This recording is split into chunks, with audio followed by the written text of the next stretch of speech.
مولا متقین کا مولا ہے. کم از کم خطبہ متقین ہی کو پڑھ لیں نہج البلاغہ کے اندر جا کر کہ جو صفات جو خصوصیتیں متقین کی ہیں کیا میرے اندر پائی جاتی ہیں کہ نہیں جاتی ہیں. خوب ساری نہیں، کم از کم کچھ تو پائی جائیں کہ یہ لباس پہننے میں کیسے ہیں، خطبہ متقین کیا کہہ رہا ہے، یہ عبادت میں کیسے ہیں، خطبہ متقین کیا کہہ رہا ہے، یہ لوگوں کے ساتھ ریلیشن میں کیسے ہیں، یہ رات کو اٹھ کر خدا کی بارگاہ میں گریا کرتے ہیں کہ نہیں کرتے ہیں، ان کا بدن کیسا ہے، یہ سب ڈیفائن ہے اس کے اندر. وہ اگر ہم اپنی زندگی میں خطبہ متقین ہی نہیں پڑھیں اور پھر بھائی مولا آپ میرے مولا ہیں اور پھر جب میں مروں گا تو مولا آپ آئیں گے، تو کس کے پاس آئیں گے مولا، کیسے آئیں گے مولا. کمال یہ نہیں ہے کہ میں کہوں کہ وہ میرے مولا ہیں، کمال یہ ہے کہ وہ کہیں کہ یہ میرا شیعہ ہے. کمال یہی ہے، وہ کہیں کہ ہاں یہ ہمارا شیعہ ہے. وہ ویسے بنے عزیزان محترم بہت مشکل نہیں ہے. بے شک دنیا خطرناک ہے، دنیا مشکلات کی جگہ ہے، دنیا امتحان کی جگہ ہے، مگر وہیں پر میرا مولا نہج البلاغہ کی حکمت نمبر 131 میں 131 میں بیان فرماتا ہے کسی شخص نے دنیا کو برا بلا کہا. میں بس خلاصہ آپ کی خدمت میں عرض کروں گا تو مولا اس کو کہہ رہے ہیں دنیا کو کیوں برا کہہ رہے ہو، اس لیے برا کہہ رہے ہو کہ تمہارے باپ جو ہے وہ مر گیا، تمہاری ماں جو ہے وہ خاک کے اندر چلی گئی اور تم اس کے لیے کچھ کر نہیں پائے. تم نے کتنی ان کی تیمارداری کی، تم نے کتنا ان کا خیال کیا، تم کتنے ڈاکٹروں کے پاس گئے، طبیبوں کے پاس گئے، اور تم اپنی مشکل کو دنیا کے اوپر جو ہے وہ کر رہے ہو. یہی دنیا ہے جو انسان کو موقع دیتی ہے کہ وہ کمال تک پہنچے. یہی دنیا ہے جو انسان کو عبادت کا موقع دے رہی ہے. یہی دنیا ہے جو انسان کو حق کو قبول کرنے کا موقع دے رہی ہے. یہ دنیا ہی تو ہے. اسی دنیا کو ہم نے قدم بنا کر آخرت کی طرف بڑھنا ہے. عزیزان محترم خوب سخت ہے لیکن مشکل نہیں ہے. مولا متقیان خود فرماتے ہیں کہ دنیا میں ایسے رہو جیسے کشتی پانی کے اوپر ہوتی ہے، پانی کے اوپر رہتی ہے. اگر پانی کشتی میں آ جائے تو کشتی ڈوب جائے گی. اگر دل دنیا میں لگ جائے تو دل ڈوب جائے گا. لیکن اگر کشتی پانی کے اوپر تیرتی رہے تو کنارے تک پہنچ جائے گی. دنیا کو ایسے استعمال کریں ہم لوگ. وہ کچھ چیزیں اپنی زندگی میں کریں. 3 دن ہمارے پاس ہیں عید کے حد اقل. مولا کی سیرت کیا تھی؟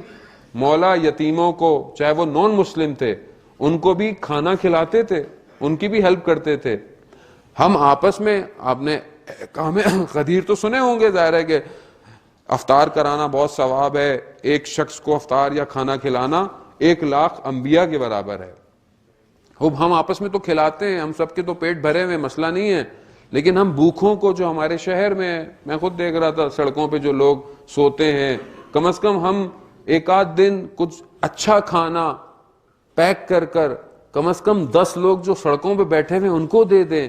شاید ہو سکتا ہے اس کو آپ کے ریلیجن کا اتنا اندازہ نہ ہو، مگر اسے یہ کہیں کہ ہاں ہماری خوشی کا دن ہے، ہم تمہیں یہ دے رہے ہیں. اس کے دل میں کم از کم یہ خیال آئے گا کاش یہ خوشیاں ان کی روزانہ ہوتی، کاش یہ خوشیاں ان کی روزانہ ہوتی، ہم اچھا کھانا کھاتے. تو مولا کے صدقے میں کم از کم کچھ دلوں کو خوش کریں. کمال یہی ہے عزیزان محترم. مگر وہ واقعہ کہ مقداد کے ساتھ مولا گزر رہے ہیں اور دیکھا ایک گھر میں یتیم بچے ہیں، ایک خاتون ہے، بھوکے ہیں، غم میں ہیں. مولا خود جاتے ہیں، سامان اٹھاتے ہیں. مقداد کہتا ہے مولا میں اٹھا لوں. کہا نہیں، میں خود اٹھاؤں گا. روٹی خود اٹھا کر، آٹے کو گندم کو لے جا کر خود روٹیاں بناتے ہیں.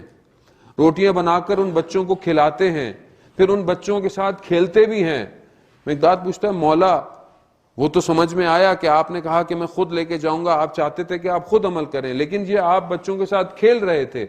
کہا میں جب ان کے گھر میں آیا تو 2 چیزیں تھیں، بچے بھوکے تھے تو میں نے روٹی بنا کر کھلا کر ان کی بھوک کو ختم کیا، مگر بچے غمگین بھی تھے تو میں نے ان کے ساتھ کھیل کر ان کے دل کو خوش کیا. اور یہ یتیم بچوں کے لیے مولا کہہ رہے ہیں. ہم تو اپنے بچوں کا دل خوش نہیں کرتے، نہ کیا چے بے رسد یتیم ہو. عزیزان محترم پھر یہ ولایت نہیں ہے. ولایت کو ولایت طریقے سے منائیں اور ولایت کا اظہار کریں. اچھے کپڑے پہننا, بہترین کپڑے پہنیں, بہت امپورٹنٹ عید ہے. تقریباً 39 نام ہیں غدیر کے, یعنی اتنی مہم ہے یہ غدیر. اور اچھا لباس پہننا, بچوں کو عیدی دیں تاکہ پتہ چلے بچوں کو, اور زیادہ عیدی دیں عید الفطر سے تاکہ پتہ چلے کہ یہی سب سے بڑی عید ہے. تو یہ پریکٹسنگ ہے. آج آپ بچے کو دیں گے, کل جب یہ بچہ ہوگا تو یہ بچہ غدیری ہوگا.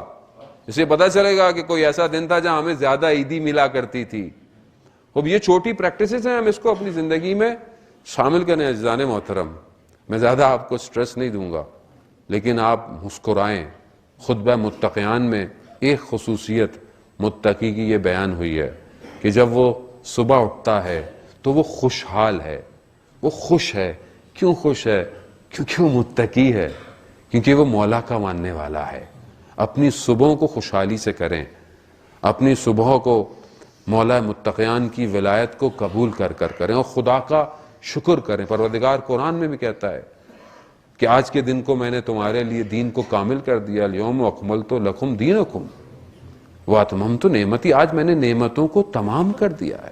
یعنی ساری نعمتیں تمام ہو گئی ہیں. اور یاد رکھیں, ولایت علی ابن ابی طالب سے بڑی کوئی نعمت نہیں ہے. یہ وہ ہستی ہے کہ جسے پروردگار نے اپنے گھر میں دنیا میں بھیجا ہے. یہ وہ ہستی ہے جسے پروردگار نے اگر دنیا سے واپس بھیجا, شہادت بھی تو اپنے گھر میں دی ہے.